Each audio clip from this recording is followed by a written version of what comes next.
یہ انتقام یہ لوگ یورپ سے اور امریکہ سے عیسائیوں سے بھرپور طریقے پر لے چکے ہیں. شرم اور حیا نام کی کوئی شے نہیں رہی. عصمت و عفت کا کوئی حساب نہیں, کوئی ذکر ہی نہیں. اور گواہیاں کیا ہیں؟ پریزیڈنٹ کلنٹن نے کہا تھا 2 سال پہلے یا 3 سال پہلے, وہ جو ان کی اینوئل سپیچ ہوتی ہے, state of the union address, اس نے کہا تھا عنقریب ہماری قوم کی اکثریت حرام زادوں پر مشتمل ہوگی. یہ حرام زادے کا لفظ میں نے ترجمہ کیا ہے born without any wedlock. ایک تو ہوتا ہے ایک مرد اور عورت کی شادی ہوئی ہے, نکاح ہوا ہے, پھیرے پڑے, کچھ بھی ہوا ہے, لیکن اعلانیہ طور پر وہ اب شوہر اور بیوی کی حیثیت سے ہے, تو ان کی اولاد ہو رہی ہے, جائز اولاد ہے. ایک بغیر شادی کی اولاد ہو رہی ہے, تو یہ حرامی ہے, حرام زادے ہے. انہوں نے کہا کہ ہماری قوم کی اکثریت حرام زادوں پر مشتمل ہے. ہومو سیکسولیٹی, لیسبینز, گیز, اور بالکل ڈکلیئر کرتے ہیں. پادری ڈکلیئر کرتا میں گے ہوں, سینیٹر ڈکلیئر کرتا میں گے ہوں. انہیں کوئی شرم ہی نہیں, اس کے اندر کوئی حجاب نہیں, اعتراف کرنے کے اندر کہیں بھی کسی طرح کی رکاوٹ نہیں, ہچکچاہٹ ہی نہیں. یہ جس کو کہا جائے گا پرمیسو ہیڈونزم, جنسی لذت ہر طریقے سے حاصل کی جا سکتی. زنا بالرضا ہو تو کوئی جرم ہے ہی نہیں. ہاں زنا بالجبر ہو تو جرم ہے, بالرضا ہو تو جرم ہے ہی نہیں. سرے سے ساری اخلاقی اقدار کو اس طریقے سے انہوں نے ملیا میٹ کر دیا ہے. البتہ ابھی یہ تیسرا معاملہ کچھ عالم اسلام کی حد تک ابھی پورا ان کا پروگرام مکمل نہیں ہو سکا. ہمارے ہاں ابھی کچھ خاندانی نظام کی بنیادیں باقی ہیں, کچھ والدین کا ادب ہے, ان کی عزت ہے, ان کی خدمت کو انسان اپنے لیے سعادت سمجھتا ہے. بیوی اور شوہر کے درمیان محبت, الفت, باہمی اعتماد کی کچھ فضا ہے, خاندانی نظام ہے. اگرچہ تیزی سے بگڑ رہا ہے نظام ہمارا, اور ہمارا ایلیٹ طبقہ اوپر کا جو ہے وہ مغرب کے طرز پر جا چکا ہے, لیکن ہماری مڈل کلاسز میں, لوور کلاسز کے اندر ابھی کچھ اقدار ہیں شرم کی, حیا کی, عصمت کی, عفت کی. آپ پورا زوردار طریقے پر مہم چلا رہے ہیں کہ مسلمان ممالک سے بھی یہ ساری اقدار ختم کر دی جائے. چنانچہ نوٹ کیجئے, قرآن مجید میں 2 جگہ پر اللہ تعالیٰ نے اہل مکہ کو وارن کیا تھا.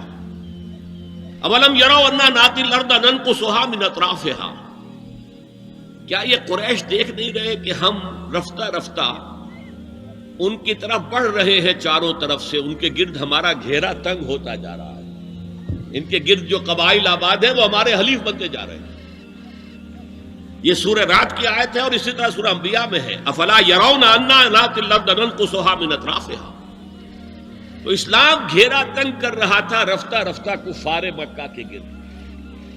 آج یہ برعکس ہے کہ یہ مغرب یہودیوں کی سازش کے تحت اور امریکہ کی عظیم قوت کو استعمال کرتے ہوئے, سول سپریم پاور آن ارتھ, آج یہ ہمارے گرد گھیرا تنگ کرتے چلے آ رہے ہیں کہ ہمارا معاشرتی نظام بھی تلپٹ ہو جائے, درہم برہم ہو جائے, ہماری اقدار بھی ختم ہو جائے, ہمارے ہاں بھی عورت اور مرد بالکل برابر ہونے کے مدعی ہو کر میدان میں آ جائیں, عورت مرد بن جائے, مرد عورت بن جائے, مردوں کی شادیاں ہو جائیں کہ ایک مرد شوہر اور ایک مرد بیوی اور رجسٹر ہو جائے شادی, لیسبینز کی شادیاں ہو جائیں کہ ایک عورت شوہر ایک عورت بیوی اور رجسٹر ہو جائے شادی.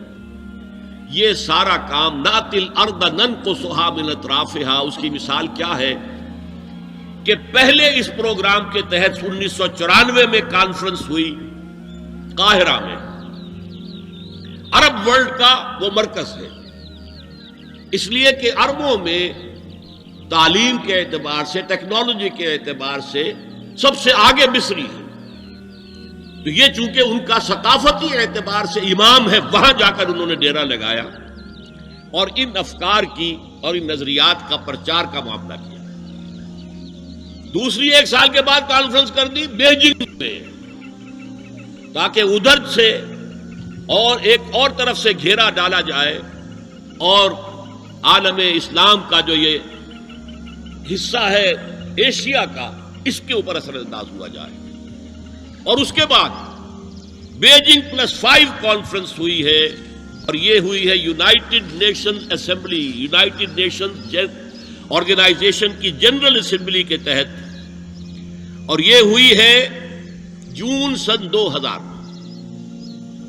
اب اس میں جو بھی ایک پرچہ تیار کیا گیا تھا ایجنڈے کے طور پر، اس میں جو سفارشات تھی وہ میں آپ کو بتا رہا ہوں.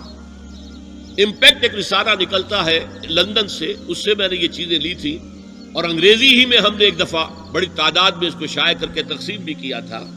لیکن اس میں صرف آپ کو یہ بتا رہا ہوں کیا فیصلے تھے، کیا کرنا ہے. نام اس کا کیا تھا کانفرنس کا؟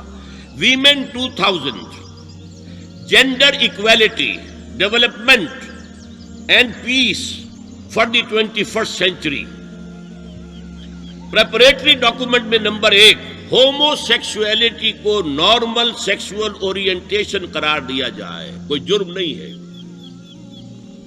مرد مرد سے شہوت رانی کرے، عمل قوم لوط، یہ کوئی جرم نہیں، کوئی حرام نہیں، کوئی بری شے نہیں، نارمل اورینٹیشن ہے، یہ مزاج ہے.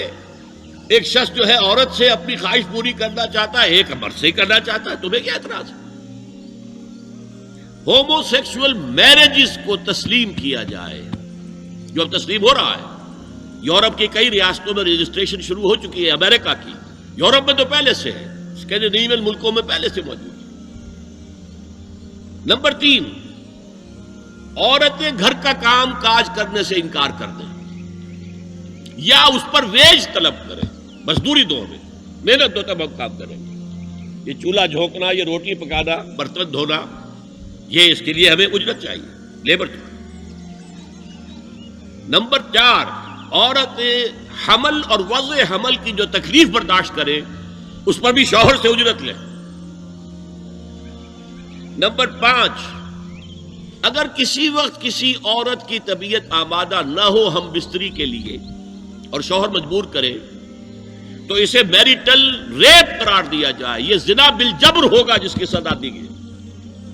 شوہر اور بیوی کا معاملہ ہے، وہ بیوی کی طبیعت کسی وجہ سے آمادہ نہیں ہے اور شوہر انسسٹ کر رہا ہے تو یہ میریٹل ریپ، شادی شدہ ریپ، شادی شدہ لوگوں کے مابین زنا بالجبر شمار ہوگا. نمبر 6 پروسٹیٹیوشن کو ایک باعزت پیشہ مانا جائے اور ان کو پروسٹیٹیوٹس نہ کہا جائے بلکہ سیکس ورکرز، سیکسول ورکرز. جیسے مرد ہے وہ اپنی جسمانی قوت استعمال کر رہا ہے، وہ اب چلا رہا ہے، کسی چلا رہا ہے، یا وہ کہیں اینٹیں ڈھو رہا ہے، یا کوئی اور دماغی صحت استعمال کر رہا ہے، ڈاکٹر بیٹھا ہے اس نے لکھ رہا ہے، فیس لے رہا ہے. عورت بھی اپنے جسم کے ایک عضو کو استعمال کر رہی ہے تو وہ سیکسول ورکر ہے اور وہ پیشہ ہے اور وہ باعزت ہے، اس پر قتل کوئی قدر نہ ہو. 7 وراثت اور طلاق میں بالکل برابری، کوئی فرق نہیں. اب یہ خاص چیز تو معلوم ہوتا ہے کہ اسلام ہی کو ہدف بنا کر انہوں نے ایجنڈے میں شامل کیا. اس کا نام ہے سوشل انجینئرنگ، معاشرتی تعمیر نو. پرانی تعمیر، وہ جو مولانا روم نے کہا تھا کہ اگر کوئی پرانی عمارت ہے نئی بنانی ہے تو پہلے گرانی پڑے گی. اولا تعمیر را ویرا کنن، تو پہلی تعمیر گرائیں گے تو دوسری بنے گی. لہذا یہ سارا سٹرکچر جو ہے سوشل، یہ ختم کر کے یہ نئی سوشل انجینئرنگ ہے جو ہمیں کرنی ہے، اور اس کا سب سے بڑا ٹارگٹ عالم اسلام. اب اس میں دوسری بات سنیے، یہ کام تو سن 2002 سے بلکہ اس سے پہلے 94 میں، پھر 95 میں، پھر 2000 میں، یہ 3 کانفرنسیں ہوئی. ایک اب نیا آیا ہے شوشا، اور وہ کیا ہے؟ رینڈ کارپوریشن ہے امریکہ کی ایک بہت بڑا تھنک ٹینک، سب سے بڑا، سب سے اونچا. اس کی سفارشات جو ہیں وہ محکمہ دفاع کو جاتی ہیں، خارجہ محکمے کو جاتی ہیں، اور ان تھنک ٹینکس کے مشوروں پر اور تجاویز پر لوگ عمل کرتے ہیں. حکومت جو ہے ان کو غور سے دیکھتی ہے، عمل کرتی ہے. اب انہوں نے مسلمانوں کا تجزیہ کیا ہے کہ مسلمان 4 قسم کے ہیں، سب ایک طرح کے نہیں ہیں۔ بہت غور سے سننے کی بات ہے، 80 صفحات کی رپورٹ ہے، جن حضرات کے پاس ہے انٹرنیٹ وغیرہ کا وہ نکال سکتے ہیں، پڑھیں پوری کی پوری۔ میں خلاصہ دے رہا ہوں۔ کہتے ہیں نمبر 1 ہے فنڈامنٹلسٹ، اور فنڈامنٹلسٹ وہ ہیں کہ جو اسلام کو صرف مذہب نہیں دین سمجھتے، جو یہ سمجھتے ہیں کہ اسلام صرف عقیدے، عبادات اور رسومات کا نام نہیں ہے، بلکہ اسلام ایک پولیٹیکو سوشو اکنامک سسٹم ہے، ایک نظام ہے، اجتماعی نظام ہے۔ کہا یہ ہمارے دشمن نمبر 1 ہیں، انہیں ہم نے ہر قیمت پر ختم کرنا ہے۔ They are the biggest challenge to our civilization, our culture, our system. ہماری تہذیب ان کے سب سے بڑے دشمن کے۔ نمبر 2 ٹریڈیشنلسٹ ہے، روایت پسند۔ یہ ہمارے علماء جو قال اللہ و قال رسول میں ہے، فقہ حنفی پڑھ رہے ہیں، یا کوئی اہل حدیث ہے تو کچھ اور چیز پڑھ رہے ہیں وغیرہ وغیرہ، ان کا اصل جو مشغلہ ہے وہ دارالعلوم ہے، پڑھنا پڑھانا ہے، مساجد میں خطبہ دینا ہے، امامت کرانی ہے۔ اس سے آگے کا ان کے سامنے خود تو کوئی کانسیپٹ نہیں ہے، لہذا یہ ہمارے لیے خطرناک نہیں ہے۔ They are no challenge to us. لیکن اگر کبھی وہ فنڈامنٹلسٹ کے ساتھ مل گئے تو پھر بہت خطرناک ہے۔ کیوں؟ ان کے پاس عوام تک رسائی کا بہت بڑا ذریعہ ہے۔ ہر جمعے کو ایک اجتماع ہو رہا ہے، جلسہ ہو رہا ہے۔ چھوٹی سی جلسی کرنی ہو تو ہزاروں روپیہ خرچ کرنا پڑتا ہے، اشتہار ہے، پوسٹر ہے، فلاں ہے، چاہے وہ چھوٹی سی جلسی ہو۔ اور یہاں لوگ چلے آ رہے ہیں نہا دھو کر، کپڑے بدل کر، اچھے عید عطر بھی لگا کر آ رہے ہیں، کچے دھاگے سے بندھے ہوئے، تو ان کے پاس تو بڑا ذریعہ ہے۔ یہ اگر فنڈامنٹل کے ساتھ مل گئے تو بہت خطرناک ہے۔ لہذا ان کے لیے تو یہ ہے کہ اولاً تو ان کو ایک دوسرے سے دور رکھو، اور جو ٹریڈیشنلسٹ ہیں انہیں اپنے باہمی جو مسلکی اختلافات ہیں، فرقے وارانہ اختلافات ہیں، ان کے اندر بزی رکھو، شوشے چھوڑتے رہو تاکہ وہ اسی بحث کے اندر مناظرے بازی میں لگے رہے۔ تیسرے انہوں نے کہا ماڈرنسٹ ہے۔ یہ وہ لوگ ہیں کہ جو اسلام کی ایک تعبیر جدید کر رہے ہیں اور اسے ہماری تہذیب کے ساتھ ہم آہنگ، کمپیٹیبل بنا رہے ہیں۔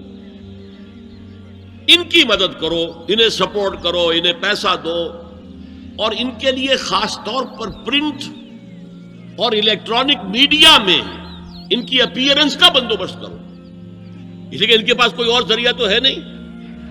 ان میں سے کسی کو کوئی مسجد میں خطیب بنا کر تو نہیں کھڑا کرے گا، بلکہ داخل بھی نہ ہو سکے شاید وہاں، تو ان کے لیے ذریعہ چاہیے تاکہ عوام تک پہنچے۔ آج کا سب سے بڑا ذریعہ ٹیلی ویژن ہے، لاؤ انہیں اس پر، اور انگریزی پریس ہمارا خاص طور پر جو ہے ان کا اعلی کار ہے۔ ان کے لیے یہ ہے کہ ان کی مدد کرو، سپورٹ کرو، اور انہیں پرنٹ اور الیکٹرانک میڈیا کے اندر انہیں ایکسپوژر دو۔ چوتھا کہتے ہیں وہ ہے سیکولرسٹ، پہلے ہی سے ہمارے ہیں، ہماری جیب میں ہیں، وہ تسلیم کر چکے ہیں، ہضم کر چکے ہیں کہ نظام کا، زندگی کے نظام کا کوئی تعلق مذہب سے نہیں ہے، مذہب نام ہے عقیدے کا اور عبادات کا اور رسومات کا، تو یہ تو ہمارے ہی ہیں۔ تو گویا کہ 2 جمع 2 تقسیم ہو گئی۔ 2 کو سپورٹ کرو، مدد دو، اور 2 کو سپریس کرو، اور ان دونوں کو ایک دوسرے سے دور رکھو، اور جو ٹریڈیشنلسٹ ہے، روایت پسند، انہیں ان کے اختلافات میں الجھائے رکھو۔ یہ ہے پالیسی جس کے تحت آج ایسی باتیں آپ کو اپنے الیکٹرانک میڈیا سے، ٹیلی ویژن سے سننے میں آ رہی ہیں، اور بڑے بڑے دانشور ہیں جو کہہ رہے ہیں شراب اسلام میں حرام نہیں ہے، شراب پی کر دھت ہو جانا، بالکل مدہوش ہو جانا حرام ہے۔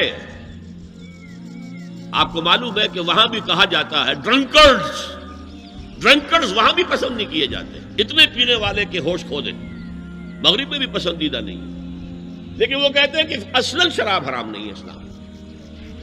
اور آپ کو معلوم ہے، میں نام نہیں لینا چاہتا، یہ ہماری بدقسمتی ہے کہ علامہ اقبال کے فرزند ہیں جنہوں نے یہ بات کہی۔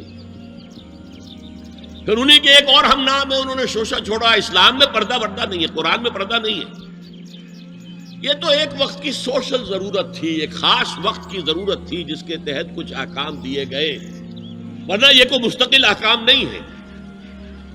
یہ ہے وہ صورتحال کہ جس کی بنا پر میں نے آج اس موضوع کو اپنے لیے اختیار کیا ہے۔